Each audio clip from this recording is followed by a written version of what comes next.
Ni siku chache sasa zimepita tangu makamu wa rais wa klabu ya Young Africans Arafat Haji aliponukuliwa akisema malengo ya klabu ya Yanga ni kufika robo finali kwenye klabu bingwa barani Afrika. Sijui upi ni mtizamo wako wewe binafsi kama mwanachama na shabiki kindakindaki wa klabu ya Yanga? Naam, naweza nikasema hivyo, nami pia namuunga mkono kutokana na sajili zilizofanyika. Kwanza ni experience ya wachezaji wapi ambao tumewaongeza katika timu. Ni wachezaji ambao wamefika na wengine wamezidi hata hiyo level ambayo Al-Haji aliweza kuiongelea. Kwao wana experience, kwa na imani yangu mimi pia hata tukifika pale sio kwamba jambo la kushangaa, hapana. Hiyo inanipelekea kutokana na kikosi kilichopo na wachezaji wenye experience ambao wameweza kusajiliwa na timu yangu. Kwa mimi hilo sina shaka nalo, na tutafika, na inshallah tunaweza tukafika zaidi ya hapo. Mapema jana tarehe 2 mwezi wa 8 2026 ilikuwa ni mkutano mkuu wa klabu ya Yanga, ikiwa ni pamoja na kuchagua viongozi wa klabu hiyo ama kuchagua uongozi wa klabu. Kwa bahati nzuri mkutano umekwenda salama, umemalizika na Engineer Hersi Said akibaki katika kiti chake alichokuwa kigombea kama rais wa club, pamoja na makamu wa rais ambaye ni Arafat Haji. Wamerudi kuendeleza pale ambapo walikuwa wameishia msimu uliopita kwa uongozi wa miaka 4 tangu wameingia madarakani. Upi ni mtizamo wako na yepi matarajio yenu nyie mashabiki wa Yanga na viongozi ambao wako madarakani hivi sasa? Matumaini kwa viongozi wetu bado ni makubwa sana, na ndio maana tumewapa tena kwa mara nyingine. Tumewapa kwa maana ya kwamba walikotutoa tumeona sisi wenyewe, tunafahamu timu ilivyokuwa, walikotufikisha na matarajio ambayo wameyaona mbele, ambayo hata sisi hatukuzani hata siku moja kama tungeweza kufika kule ambapo viongozi wetu ambao tuliwapa zamana ya miaka 4 wametufikisha pale. Na kitu kizuri ninachoweza kusema ni wapongeze Yanga waliokuwepo, wapo ambao wameendelea na wapo ambao wamekuja wapya. Kwa wale wapya nadhani watajifunza kwa ambao walikuwepo walifeli wapi, na wao wanaenda kuongeza kile ambacho hawa waliofeli ndio maana wakaenguliwa na wameingia wapi. Nipongeze kwa hilo. Mkutano ulienda vizuri na haukuwa na vurugu yoyote, ndio kitu tunachokipenda hicho. Mkutano ulimalizika salama, viongozi kuingia madarakani, rais pamoja na makamu wake kama ilivyokuwa awali kwa msimu 4 mfululizo, kwa maana ya miaka 4 ambayo rais na makamu wake walikuwepo madarakani.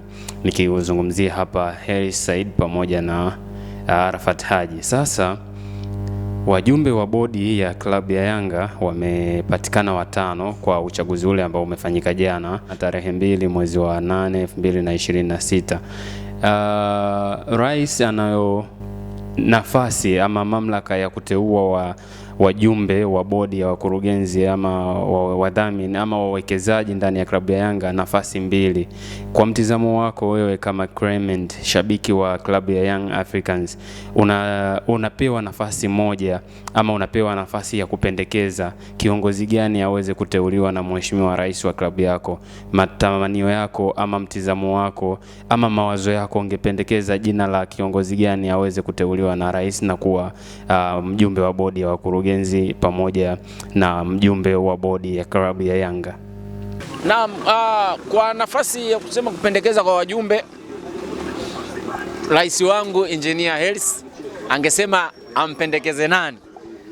Kwanza kabisa mimi mwenyewe ningekaa mimi pale Albert Clement, wanichague mimi rais, aone kile nitachokifanya kama mjumbe, kwa sababu nina mapenzi na timu yangu na nina imani na timu yangu na viongozi waliopo.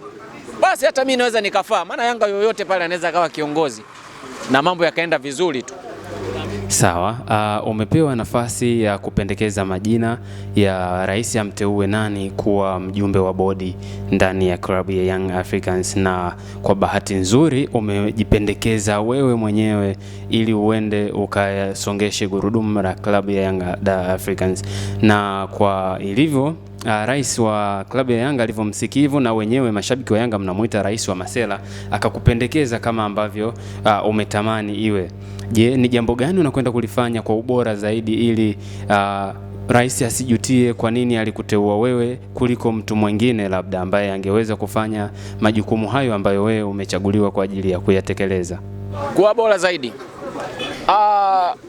Kitu ambacho cha kwanza naweza kwenda ukifanya nikipewa nafasi kama mjumbe, kwanza taenda kulia na uwanja. Ndio kitu cha kwanza kabisa lazima niingie nacho.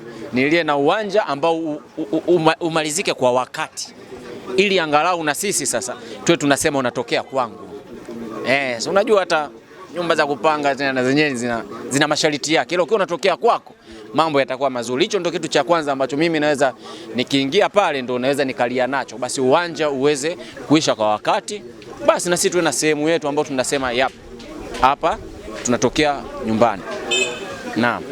Kwa kumalizia la mwisho lakini si kwa umuhimu, Yanga inakwenda kushiriki michuano ya klabu bingwa barani Afrika, na ukiangalia imesajili kweli kweli wachezaji nguli, wachezaji maarufu, wachezaji wenye majina, wachezaji wenye uwezo, lakini bingwa wa kihistoria wa mashindano ya klabu bingwa barani Afrika nikimaanisha National Al Ahly hatoshiriki michuano hii kwa sababu yeye amekwenda moja kwa moja kwenye michuano ya shirikisho ambako wanashiriki Azam kwa upande wetu wa Tanzania. Huoni kama nafasi mnayo kubwa tofauti na ile kauli ya makamu wa rais Arafat Haji kwamba malengo ya Yanga ni kushiriki ngazi ama hatua ya robo finali? Hauoni kama nyinyi mnayo nafasi ya kwenda kucheza gombania goli pamoja na Mamelodi na Pyramids ili kwenda nafasi ya juu zaidi, pengine hata kufika finali kama Mungu akiwajalia kufika huko? Kwanza nimependa hizo timu mbili ambazo umezizungumzia, akiwemo Mamelodi. Mamelodi tacheza naye sio kama mgeni kwangu. Nimeshakutana naye, najua madhaifu yake yako wapi. Pyramids sio wageni, tunawafahamu vizuri. Kwa hizo timu mbili tuna uwezo wa kubato nazo vizuri tu, na wataona kitakachokuwepo.